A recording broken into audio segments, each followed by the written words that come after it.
The flowers were too bright, unnaturally so. A dozen crimson roses lay on my desk, wrapped neatly in white silk. A small card peeked out from between the stems. Happy Valentine's Day. Love, M. I stared at them far longer than I should have. Around me, the office hummed with chatter, the air thick with perfume and recycled breath. Then Carla, my co-worker, once a medical student before switching careers, walked by, stopped cold, and her smile instantly vanished. Without a word, she grabbed my wrist, her nails digging into my skin. Throw those away. Right now. Don't touch them again. I blinked, confused. Why? I can't explain here, she whispered urgently. Just trust me. Go to the hospital. Ask them to test you for contact toxins. Do it now. Her voice shook. I glanced down at the roses again. The stems gleamed faintly under the light. Damp. Too damp. My chest tightened, and for a split second, the air felt thin, like something unseen was crawling beneath my skin. I didn't argue. I didn't even grab my bag. I left the flowers sitting there, untouched, their scent trailing after me like guilt. Under harsh fluorescent lights at the hospital, a nurse swabbed my hands. The room smelled of disinfectant and fear. 2 hours later, the results came back: neurotoxin residue, absorbed through skin, deadly on contact. Someone had meant to kill me, and that someone was my wife. The doctor's voice faded into static.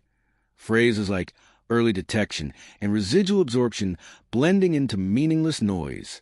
I nodded absently, not really there. My mind replayed her morning text. Surprise waiting for you. I'd smile when I read it. Now, all I could picture was her handwriting on that card, her perfume, her knowing exactly when those flowers would be delivered. The betrayal wasn't loud.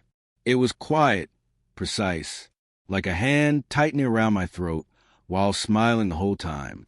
When I got home that night, she was on the couch, legs crossed, a glass of wine in hand. Did the roses arrive? She asked, her voice light, casual. They did, I said evenly. Her smile didn't falter. Good. I just thought it'd be nice for once. For once. The words clung to me like dirt, like she'd already buried me and brought flowers to the grave. I didn't confront her. Not yet. I kissed her forehead, poured myself a drink, and watched the reflection in the glass, quietly counting every lie between us. Over the next week, I became a shadow in my own life. Every meal, every touch, every word she spoke. I analyzed it, recorded it in silence. She began locking her phone, whispering in the kitchen at night, leaving earlier for Pilates. I traced her routes, checked with a florist. The order had been placed under her name, her card. Delivery instructions sent straight to my office. The toxin wasn't random. It was manufactured, synthetic, expensive, deliberate. I reached out to a friend in forensics who owed me a favor. He analyzed the trace left on my skin. Whoever made this, he said quietly, knew exactly what they were doing. You can't just buy this stuff. I didn't need to ask who. I already knew. That night, while she showered, I unlocked her phone using her fingerprint as she slept.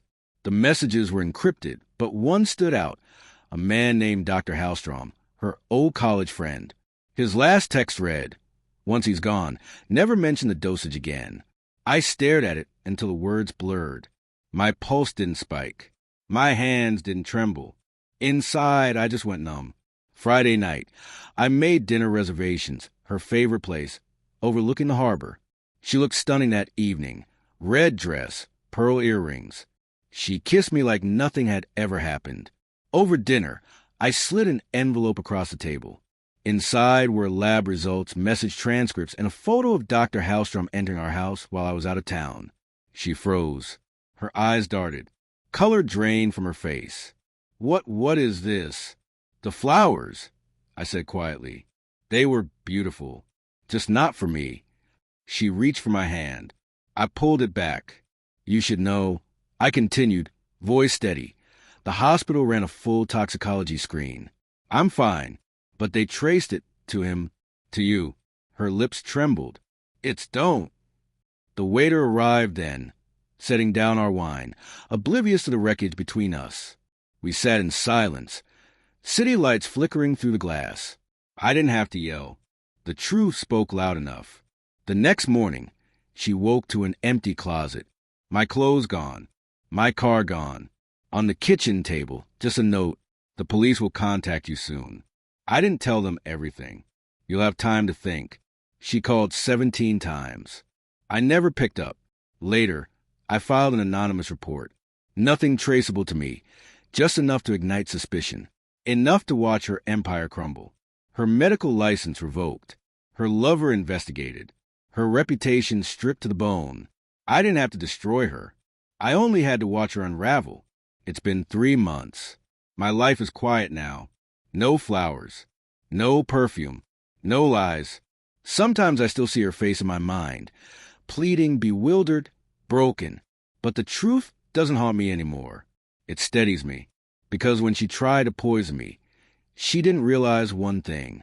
I'd already died in that marriage long before the roses came. The bouquet was never a gift. It was a funeral. Thanks for watching. Don't forget to like, share, and comment. Subscribe to Cheating Stories Insight World for more stories like this one.